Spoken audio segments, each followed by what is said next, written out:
नमस्कार. सर्व गोव्यातील पत्रकार बंधूंचं मी शिवसेनेच्या आजच्या पत्रकार परिषदेला स्वागत करतो. माझे सहकारी सन्माननीय खासदार अरविंद सावंत, मुंबईतून आलेले आमदार सुनील शिंदे, आमदार सुहास कांदे,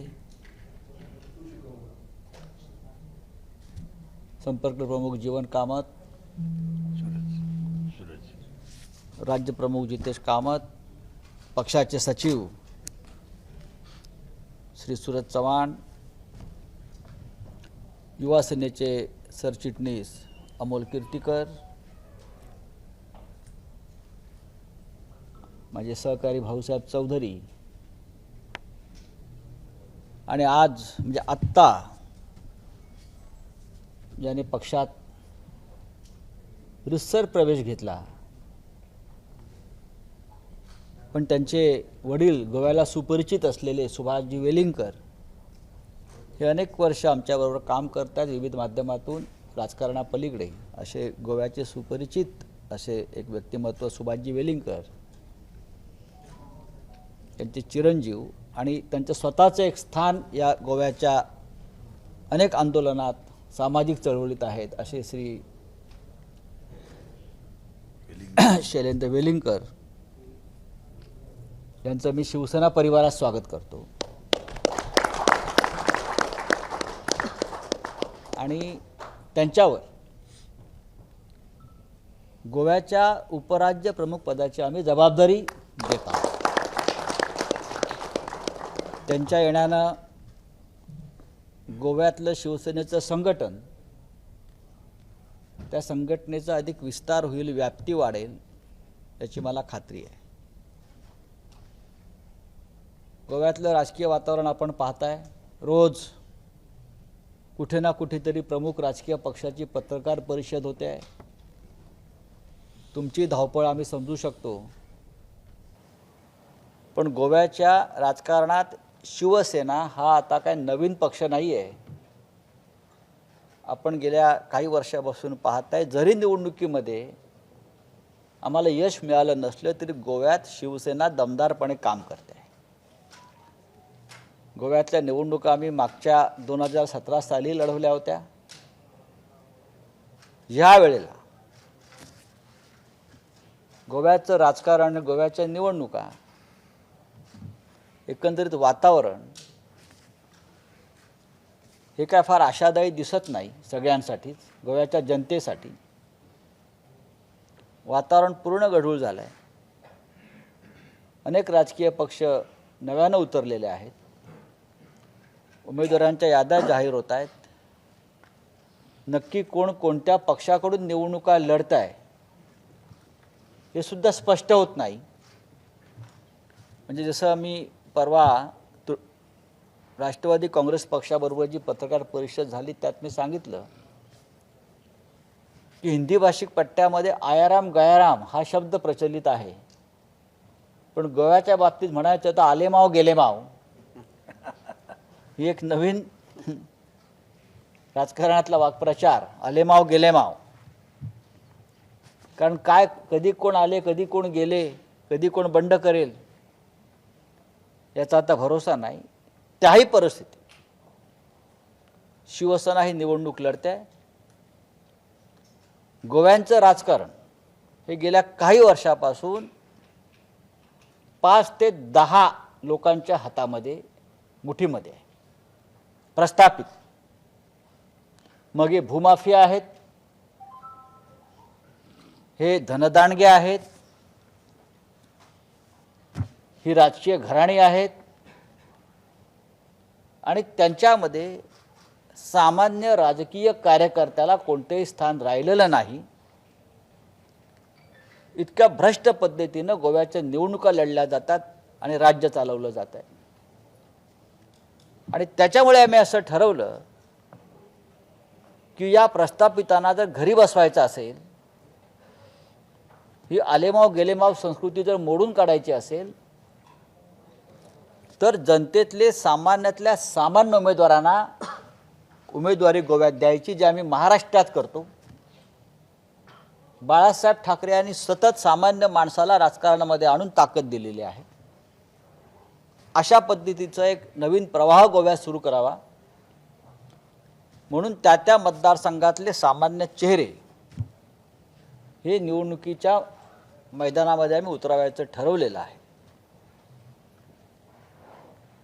कारण तुम्ही काही पाहिलं की कधी ह्याच पक्षातले 5 लोक त्या पक्षात जातात, त्या पक्षातले 10 लोक त्या पक्षात जात आहेत आणि तेच निवडणुका लढत आहेत. आज आम्ही शिवसेना साधारण 10 ते 12 जागा लढेल. आज 9 उमेदवारांची घोषणा आम्ही करतो आहोत. ते असे आहेत: पेडणे, म्हापसा, शिवोली, हळदोणे, पणजी, पर्ये, वाळपई, वास्को आणि केपे. ज्यांना उमेदवारी दिलेली आहे ते उमेदवार आहेत पेडण्यामध्ये सुभाष केरकर, म्हापशातून आमचे राज्यप्रमुख जितेश कामत लढतील, शिवोलीमधून विन्सेंट परेरा, हळदोणीतून गोविंद गोवेकर, पणजीतून शैलेंद्र सुभाष वेलिंगकर, परेमधून गुरुदास गावकर, वास्कोमधून मारुती सिरगावकर पोचू शकले नाहीत, येतील ते, आणि केपेमधून अलेक्सी फर्नांडिस. ही पहिली यादी आहे. उद्यापर्यंत उरलेल्या 3 मतदारसंघांचा आम्ही घोषणा करू.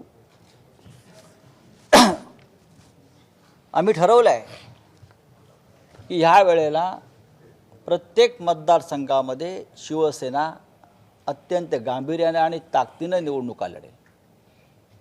गोव्याच्या राजकारणातलं सध्याची जळमटं जी दूर करायची असतील आणि ही आलेमाव गेलेमाव संस्कृती गोव्यातून संपवायची असेल तर शिवसेनेचे आमदार गोव्याच्या विधानसभेत असणे गरजेचं आहे.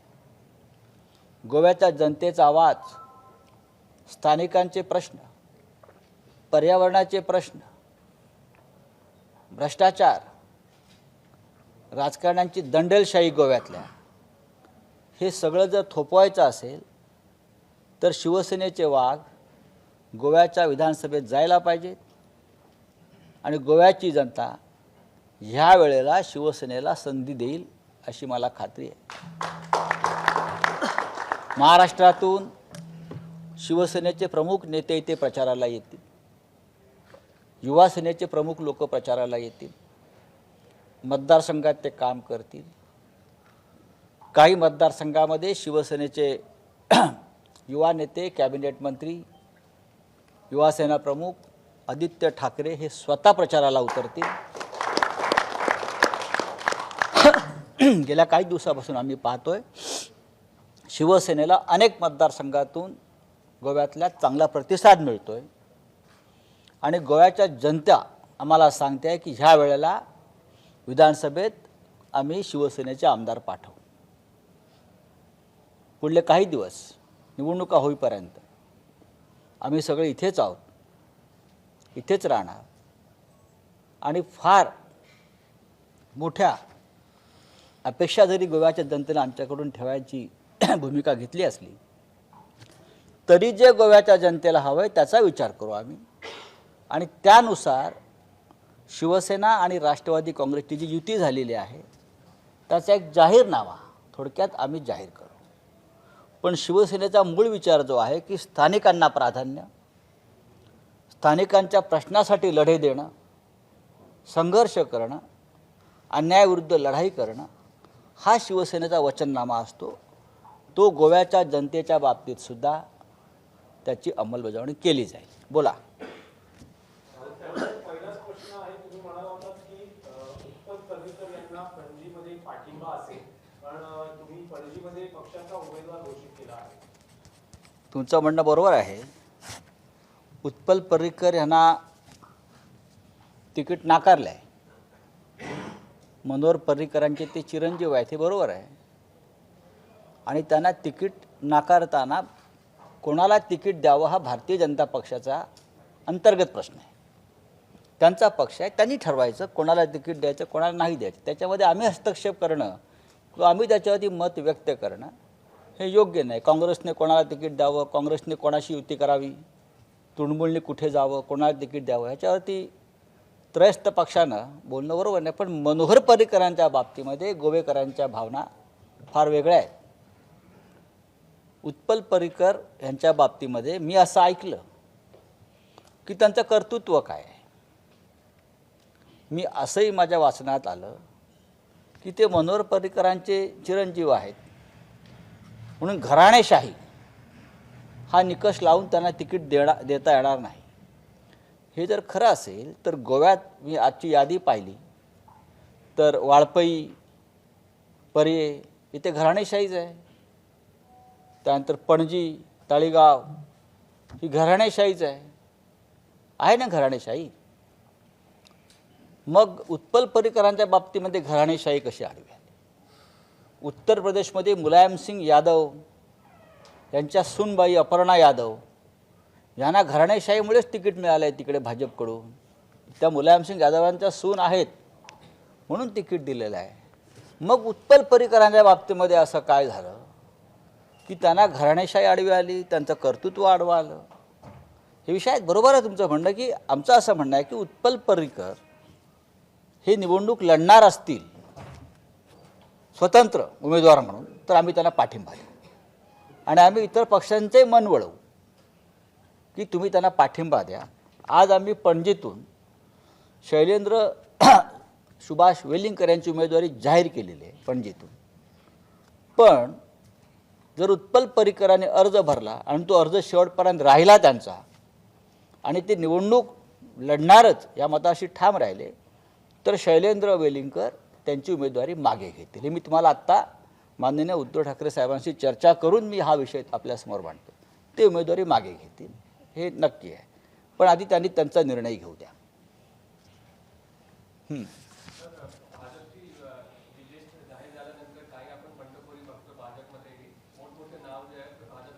यस आहे ना, कारण ते मूळचे भाजपचे नव्हतेच. आले माव गेले माव संस्कृतीतून लोक आले त्यांच्याकडे.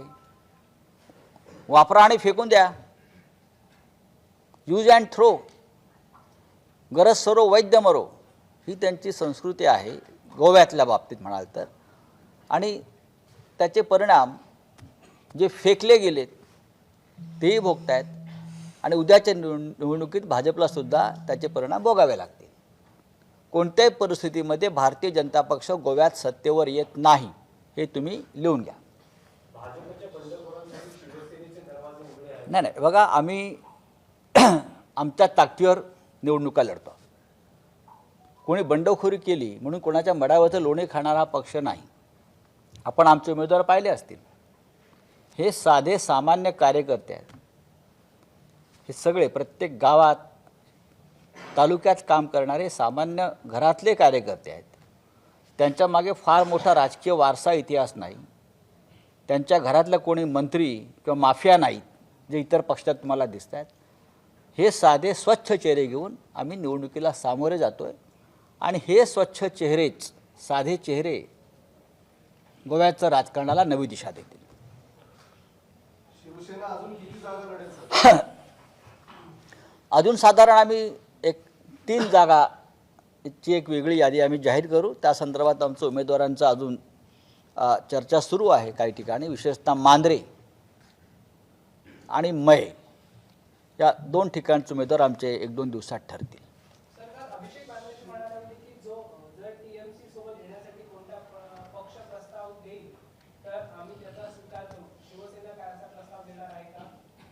आम्ही कशाला प्रस्ताव द्यायला हवा. गोव्यामध्ये तृणमूलच्या आधीपासून आम्ही निवडणुका लढत आहोत. आमचा जन्म हा भारतीय जनता पक्षाच्या आधी झालेला आहे राजकारणामध्ये. प्रस्ताव आम्ही द्यायची गरज नाही. कोणाला आमची मदत हवी असेल तर आम्ही द्यायला तयार आहोत. आम्हाला कोणाकडे जायची गरज नाही. तृणमूल काँग्रेसचे आणि आमचे अत्यंत जिव्हाळ्याचे संबंध आहेत. ममता बॅनर्जी ह्यांचे आणि ठाकरे परिवाराचे आणि शिवसेनेशी अत्यंत उत्तम संबंध आहेत. आम्ही ममता दीदींचा आदर करतो, त्याही आमच्याशी प्रेम आदर कायम राखतात. पण गोव्यामध्ये आम्ही निवडणुका लढताना कटुता येणार नाही एकमेकामध्ये याची काळजी घेऊ. तुम्ही म्हणालात की शिवसेनेचा भाजपचा जन्म शिवसेनेच्या आधी झाला, पण मागच्या 25-30 वर्षात शिवसेना गोव्यात निवडणुका लढवते, पण नेमकं यश मिळत नाही. कुठे भारतीय जनता पक्षाला सुद्धा 2 निवडणुकात कुठे यश मिळालं. 1989 साली 14 उमेदवार उभे होते, सगळ्यांचे डिपॉझिट गेले होते. त्यानंतरही ते हारले. हळूहळू शिवसेना महाराष्ट्रात लढायला लागली तेव्हा आम्हालासुद्धा पराभव पत्करायला लागला. ही निवडणूक वेगळी आहे आमच्यासाठी. ही निवडणूक आमच्यासाठी ऐतिहासिक आहे. आणि तुम्ही पाहिलं असेल की एक साधारण 2 महिन्यापूर्वी 3 महिन्यापूर्वी दादरा नगर हवेलीमध्ये सुद्धा आमचे लोकसभेचे उमेदवार विजयी झाले. तिथेसुद्धा आम्ही 3 वेळा पराभूत झालो होतो. एखादी निवडणूक हारणं म्हणजे राजकारण संपलं असं होत नाही. अभिषेक बॅनर्जी यांचं असं म्हणणं होतं की विरोधी पक्षांची एकजूट करण्यासाठी आम्ही प्रयत्न केले. स्वतः तृणमूलचे नेते काँग्रेसच्या नेत्यांना भेटले, पण त्यांच्याकडून काही प्रतिसाद आला नाही. शिवसेनेकडून काही प्रस्ताव आमचाही तोच अनुभव आहे. एनसीपीशी बोलणं होत नाही. तर काँग्रेसला मत म्हणजे भाजपला मत असं त्यांनी काल मत व्यक्त केलेलं आहे. अभिषेक बॅनर्जी यांच्या मताशी मी सहमत आहे. काही बाबतीत काँग्रेसबरोबर चर्चा करण्याचा आम्ही प्रयत्न केला. याच जागेत जिथे आज पत्रकार परिषद सुरू आहे तिथेच काँग्रेसचे प्रमुख नेते दिगंबर कामत, गिरीश चोडणकर, दिनेश गुंडूराव आणि आम्ही आमचे सगळे प्रमुख लोक इथे बसलो. आघाडी एक निर्माण करावी महाराष्ट्राप्रमाणे हा आमचा प्रस्ताव होता. पण त्यांना तो मान्य झाला नाही. आणि त्यांना सांगितलं की जर तुम्ही स्वबळावर जाण्याचा प्रयत्न करत असाल तर गोव्याची जनता ते स्वीकारणार नाही. महाराष्ट्राप्रमाणे आपण इथे चांगली आघाडी महाविकास आघाडी स्थापन करू. आमचा प्रस्ताव स्वच्छ होता. विधानसभेत 40 जागा आहेत. 30 जागा तुम्ही लढा. काँग्रेस हा मोठा पक्ष आहे गोव्यातला. आणि 10 जागा ज्या उरलेल्या आहेत, ज्या 10 जागांवरती काँग्रेस पक्ष गेल्या 50 वर्षात कधीही विजयी झालेला नाही, अशा 10 जागा तुम्ही आम्हाला द्या. त्याच्यामध्ये शिवसेना, राष्ट्रवादी काँग्रेस पक्ष आणि गोवा फॉरवर्ड हे 3 पक्ष आम्ही त्याच्यामध्ये कसं काय जागा वाटप करायचं आम्ही पाहू. पण काँग्रेसला हा प्रस्ताव मान्य झाला नाही. त्याच्यामुळे अभिषेक बॅनर्जी जे म्हणतायत त्या मताशी मी सहमत आहे. त्यांचं आणखी एक मत आहे की जर भाजपचा विजय झाला तर त्यासाठी काँग्रेस जबाबदार असेल. चिदंबरम यांनी राजीनामा द्यावा जर भाजप विजयी झाला. काँग्रेस पक्षानं आत्मचिंतन करावं अशी परिस्थिती गोव्यात नक्कीच आहे. महाराष्ट्रात आम्ही नक्की त्यांच्याबरोबर सत्तेत आहोत. तिकडली परिस्थिती वेगळी आहे. पण गोव्यामध्ये सगळ्यांनी एकत्र जर येऊन काही करता आलं असतं तर निकालाआधीच गोव्यामध्ये भारतीय जनता पक्षाचा निकाल लागला असता.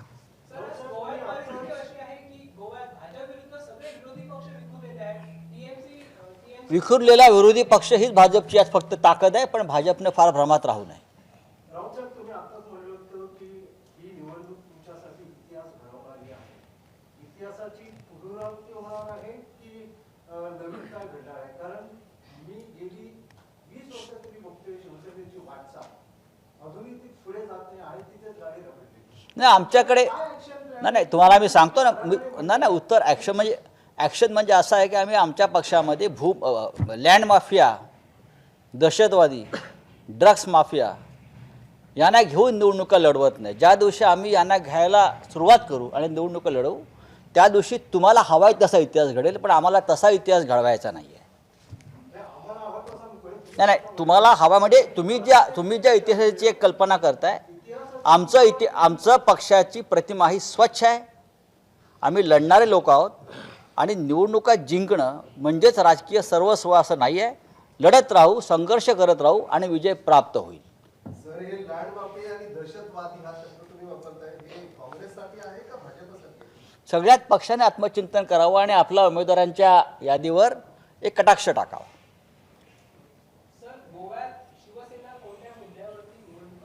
मी मगाशी आपल्याला सांगितलं की शिवसेनेचा मुद्दे अत्यंत सोपे असतात. शिवसेना 50 पानाचा जाहीरनामा घेऊन कधी समोर जात नाही. आम्ही लोकांसाठी आहोत, गोव्याच्या अस्मितेसाठी आहोत, गोव्याच्या पर्यावरणाच्या रक्षणासाठी आहोत आणि गोव्यातील स्थानिकांना त्यांचे न्याय्य हक्क मिळावेत त्या लढ्यासाठी आम्ही आहोत.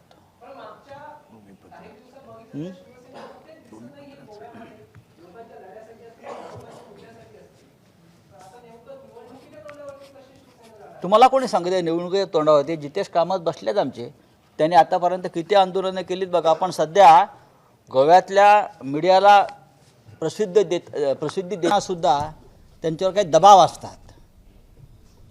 मी त्याच्याविषयी नंतर खुलासा करेन. गोव्यात महाविकास आघाडी होऊ शकली नाही, महाराष्ट्राचे हे राजकीय संकेत मानावेत का? नाही, मी असं म्हणणार नाही. महाराष्ट्रात बघा की महाराष्ट्रामध्ये भारतीय जनता पक्षावर आम्ही होतो अनेक वर्ष, म्हणून गोव्यात की आमची युती झाली नाही म्हणून का राज्यातलं सरकार पडलं का?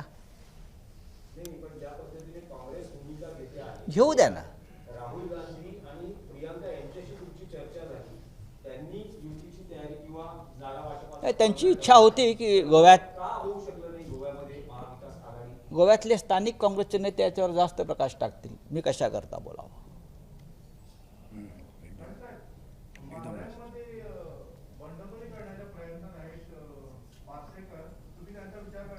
नाही, कशा करता आम्ही विचार करायचा? आमचा विचार फक्त उत्पल पर्रीकरांपुरताच आहे. चला, धन्यवाद. बताइए क्या है?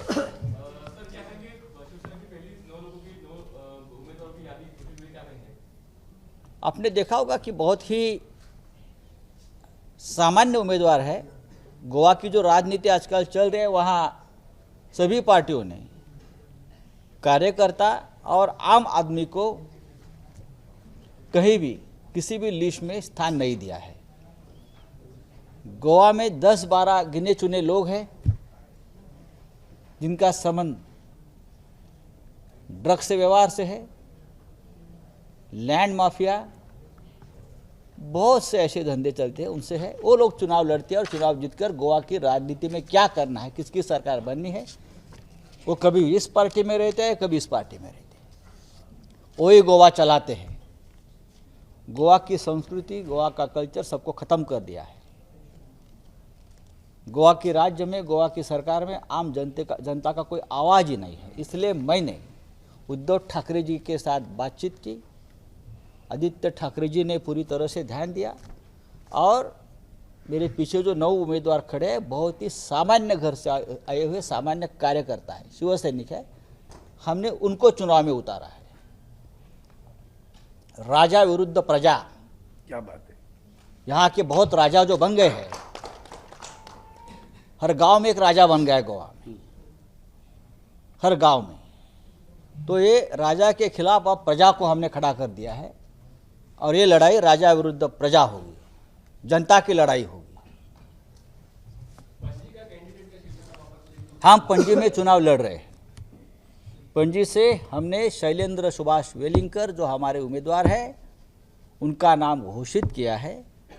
वो चुनाव लड़ेंगे. हम सब वहाँ पूरी ताकत लगाएंगे. लेकिन अगर उत्पल पर्रीकर, मनोहर पर्रीकर जी के बेटे वहाँ से चुनाव लड़ते हैं इंडिपेंडेंट, और उनसे हमें एक वचन भी चाहिए, चुनाव जीतने के बाद वो बीजेपी में नहीं जाएंगे.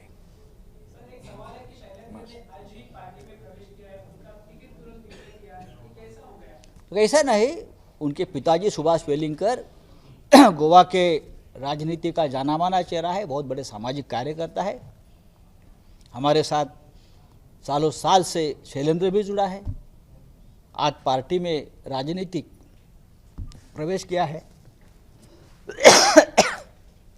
उसमें नई बात क्या है?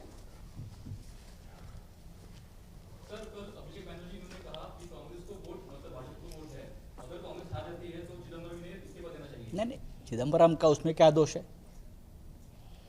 जो पार्टी ने आदेश दिया है, चिदम्बरम गोवा में आकर काम करते हैं. पार्टी चिदम्बरम नहीं चलाते.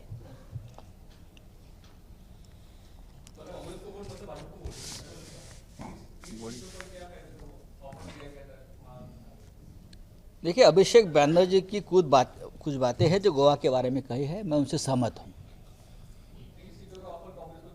हमने दिया था, हमने भी एक बात की थी उनसे, 40 सीटें 30 आप लड़िए और 10 अलायंस को दीजिए, लेकिन कांग्रेस मानने को तैयार नहीं।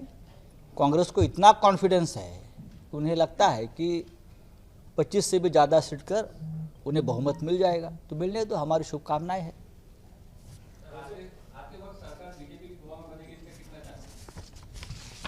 मैं आपको लिख के देता हूँ, बीजेपी की सरकार नहीं बन रही है। धन्यवाद।